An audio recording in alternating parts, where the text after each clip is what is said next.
Okay, today I'm gonna go over what I'm calling a Gansner pack. There's some other names out there. I'm not sure what the proper name is, but here at Broad River we're calling them a Gansner hose pack. And I'm using paracord on them. You could use some bands, some rubber bands on them from inner tubes to do these. But we got a whole roll of paracord, so we've just been doing that. So I've got a 1-inch hose pack here, and I got an 1.5 inch hose pack. Both these are 100 footers. This is more of a low flow nozzle right here for, mild fire behavior, and then I look at this 1.5 inch more as a structure protection. We don't have booster lines on any of these trucks, so these are nice to get 100 feet out real quick. Okay. So the paracord, there's three pieces for each hose pack. They're about 45 inches long before you tie any knots in them. These ones, put some fixed loops in them. You could do a bowline or just do an overhand knot. You just need fixed loop in one end to start with. When you go to pack, you need the female end inside. This one I rolled on our hose roller, female side in, and then I put a nozzle on it, closed, so I don't get any air in it. So you can get the pack to real tight without a lot of air in it. It doesn't take up a lot of space. So space is a premium on these trucks. These are nice, compact, and easy to deploy. Okay, so that's how I start out. And then I've got this board. It's 44 inches long, and so if you build the pack with this, you'll end up with a 36-inch diameter hose pack. So these are basically Cleveland packs, and then they're folded in half. Not much of a difference. So you can get pretty high speed with these and go put 3 of these together. Leave a shoulder loop sticking out of them, and you can carry 3 without having a pack. All you need is paracord. Okay. Okay, so step 1, I'm going to build this pack.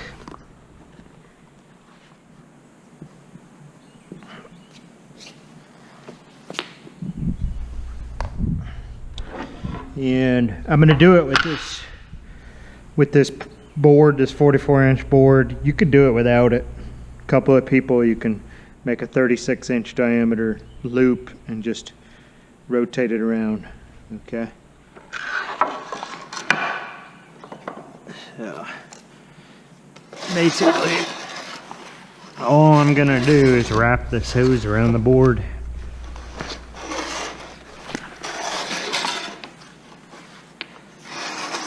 Keep it snug, keep the air out of it.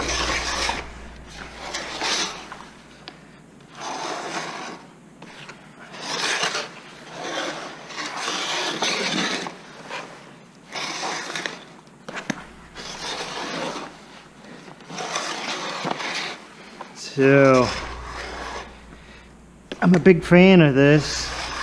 We're in the southern Appalachians in North Carolina, and deploying a 100-foot roll, straight roll of 1 inch or 1.5 inch is pretty horrible in these stands of Rhodo and Mountain Laurel. These NAS packs or Gansner packs, you don't have to worry about that. You just really need to fully charge the hose before you advance. If you advance it without charging it, you're going to have a twist every time the hose feeds out of the center. And you could do that. You just got to know that if you stretch a dry hose, you're gonna have a bunch of twists that you want to get out before you charge it. You're gonna have a problem with water flow at every twist.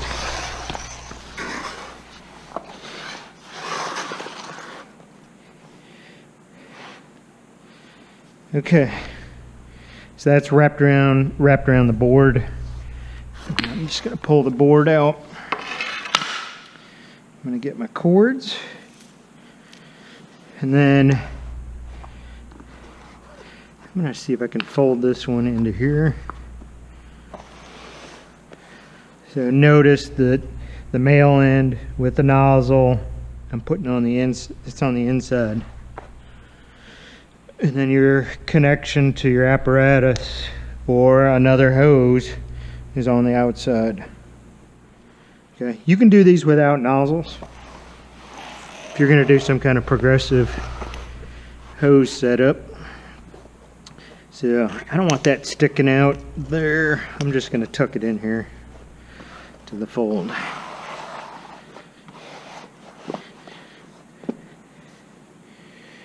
Okay. So my first strand is, I like to do this one at the top.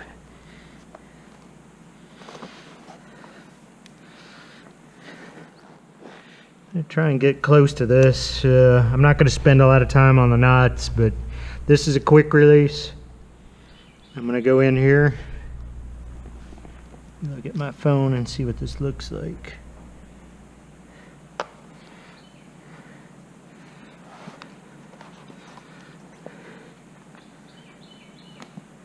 Okay, it's going to be real handy to have a pair of needle nose to tighten this up.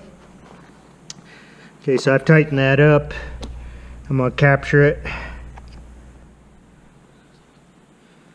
Okay, and then I'm just, this is the way I'm doing it. You might see some videos where they do a wrap around this first, but this has worked.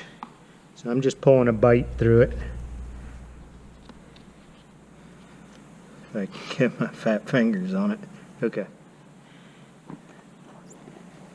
So I'm going to tighten it down and I can let go. So you can see when this gets pulled, that knot will be completely free. So what I'm going to do right now though, each time I get a loop like that, I'm just going to tuck it into the hose, get it out of the way. So it's not doesn't snag on anything or knot, or nobody tries to grab it.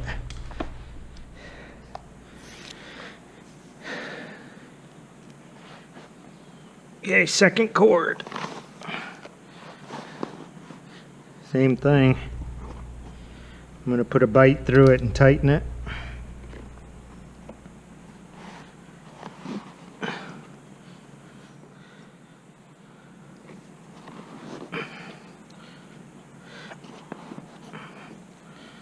I'm not going to kill these super tight. But the tighter you get them, the longer they're going to last. You know, if you go through a whole season of it in an apparatus without using it, which could be normal here in the southern Appalachians if we have a wet summer or fall seasons. Okay, so I'm tucking that. Going to my next one.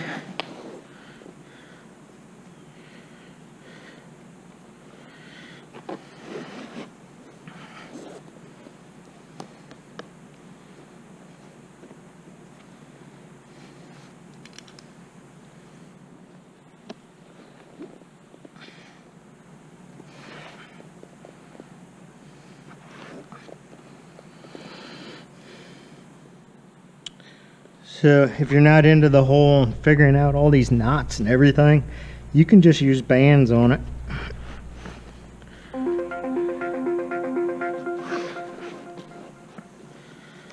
Okay, I guess I'll show you the other method I saw is what I'm doing is just putting a bite through here.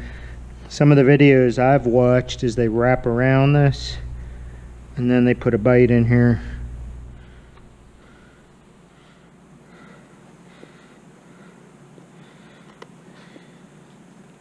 Let me capture what I have.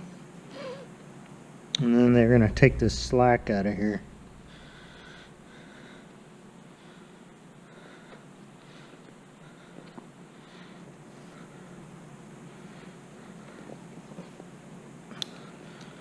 Same thing.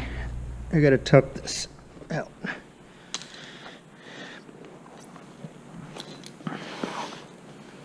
All right, so those three are tied. Now I need to connect all these together. I'm just going to do it with square knots.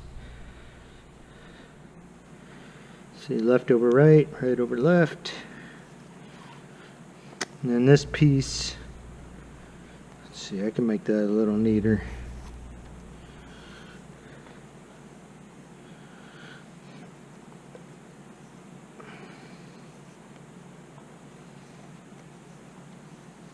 It doesn't matter. So square knot.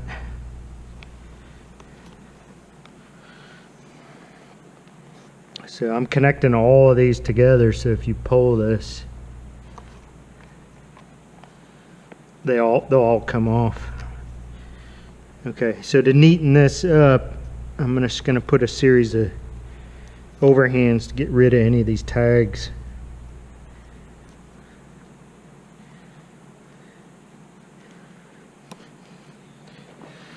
So this is not intuitive when you first look at it. If you've never seen this before, you got to train your other firefighters on this, how to use it.